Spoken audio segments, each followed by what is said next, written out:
nandito na naman ako. Ayan, magluluto naman tayo ngayon ng mushroom soup. Ayan, how to make a mushroom soup or mushroom cream. Ayan, uso kasi dito guys yung krema. Kung ayaw kumain ng prutas, vegetable na katulad sa atin, halimbawa, yung mga laga-laga or mga ginisa. Dito, pag ayaw nila ng direct na kakainin yung vegetable, ginagawang krema.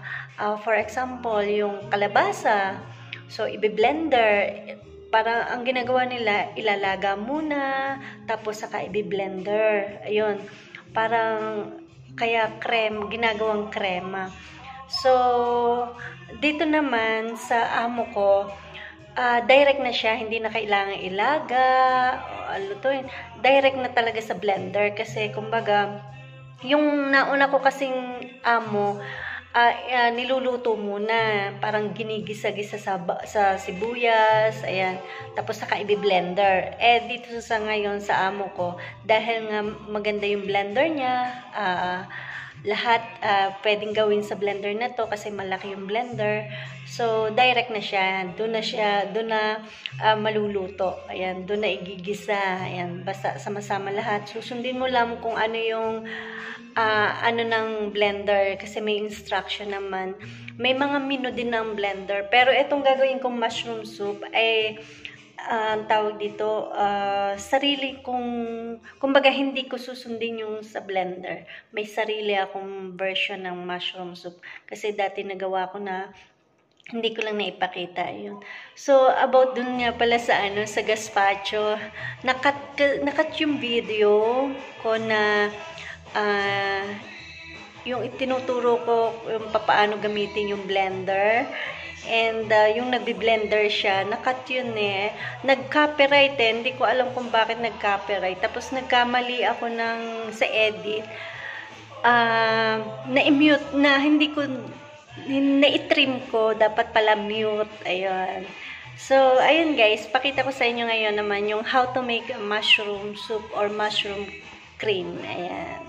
Guys, itong ingredients ng mushroom soup, syempre, ang mushroom, natimbang ko na yan. Ang mushroom is kailangan is 400 grams, kaso wala siyang 400 grams, so I think is 350 something grams. Then, ito yung nata cream, ayan, 200 ml, pang kusina talaga to, pang luto talaga yan, yung nata kung tawagin nila dito. Tapos 100 grams na sibuyas, ayan. Olive oil, 30 grams. And milk and water, pinagsama ko na siya, at 300 grams, ayan.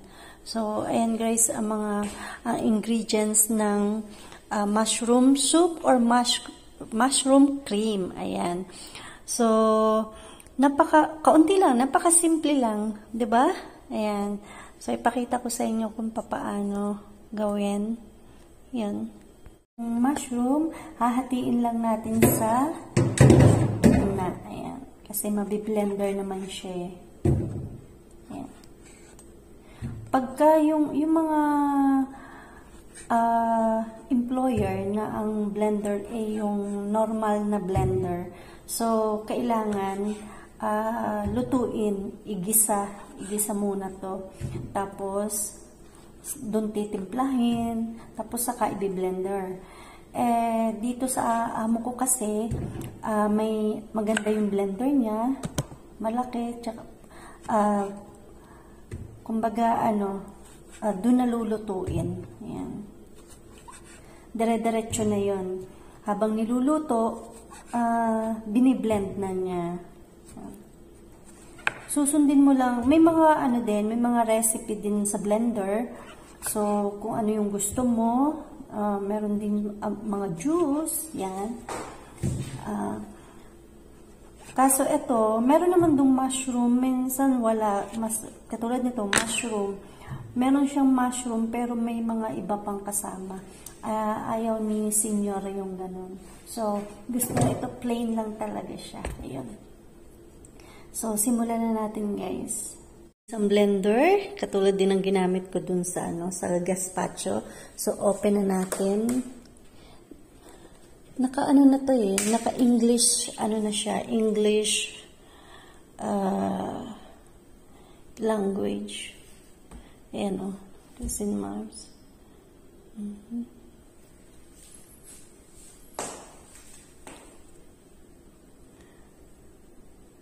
Monsieur Cuisine Smart. Ayan. Ayan yung blender, di ba malaki siya? Ayan.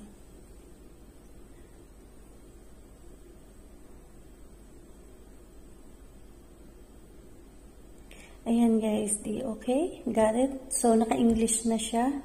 So, punta tayo. Ito yung mga recipe. Ayan. Yan yung mga recipe yan. Sauces and dips. Ayan. Soups and stew. Salad. Yan. Pwedeng gumawa dyan. Side dishes. Katulad ng mashed potato. Ayan. Bread dumplings. Ayan. Marami magagawa dito. Snacks. Main courses. Ayan yung main courses. Baby food. Pwede rin dito. Drinks. Yan yung mga drinks. Homemade grape juice. Mga white mulled wine. Ayan. So, dahil yung aking gagawin ay wala sa recipe, so punta tayo sa modes. Ito, adapted cooking. Ayan. So, ayan, may sariling na siya. Ako kung ilang temperature, kung anong time, kung anong yung speed niya. So, ayan, ilalagay na natin yung mga ingredients para pagsasama-samahin na natin yan.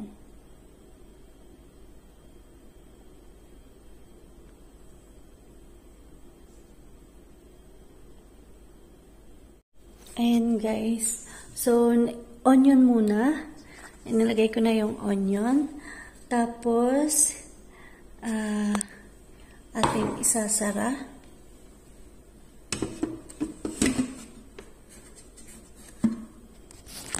Ayan.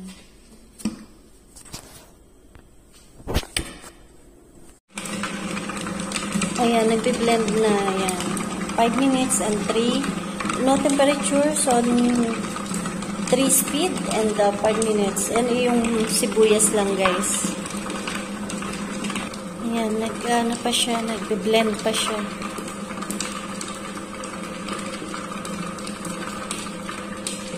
Okay, so i-add naman natin yung sabi, ito yung butterfly. Ito ang tawag din ni butterfly. So, ilalagay natin sa gitna. Ayan. Ayan. Tapos, add natin yung oil. Ayan. Ayan. After this, so, tatakluban na natin. Ayan. Yan, meron na siyang 100 temperature. So, mainit yan. Then, 7 minutes yan, guys. Tapos, ang speed ay 2.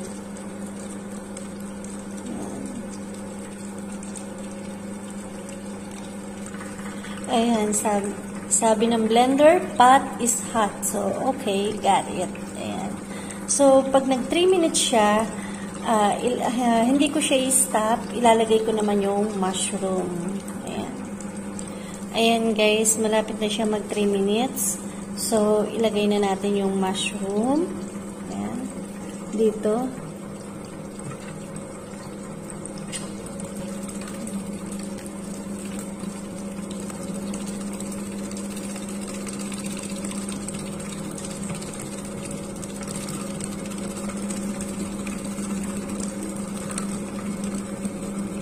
Para tuloy-tuloy lang ang takbo ng blender. Ayan.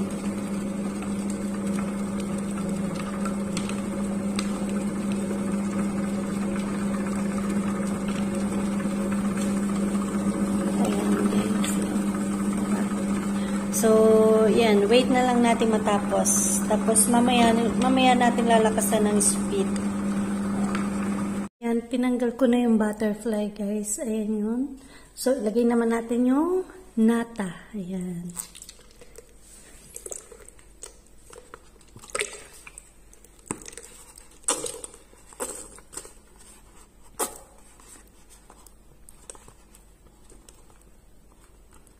Tapos titimplahan natin ng asin at paminta.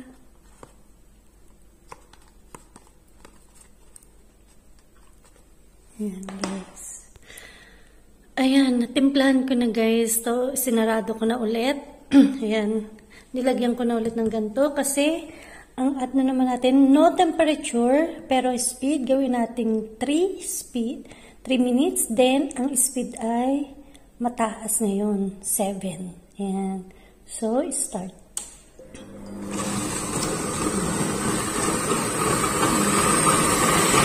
Ito na guys, ang aking mushroom soup. Ayan. Natikman ko na yun guys. Ang sarap ng lasa. Ayan. So, done na. So, ililipat ko na sa isang bowl. At yung sobra ilalagay ko sa Tupperware. Tapos lagay sa rep para bukas meron ulit si senyor na pagkain. Ayan. Thank you guys. Thank you sa support. Ayan. And thank you sa lahat ng team ko. Ayan. Bye-bye guys. God bless us.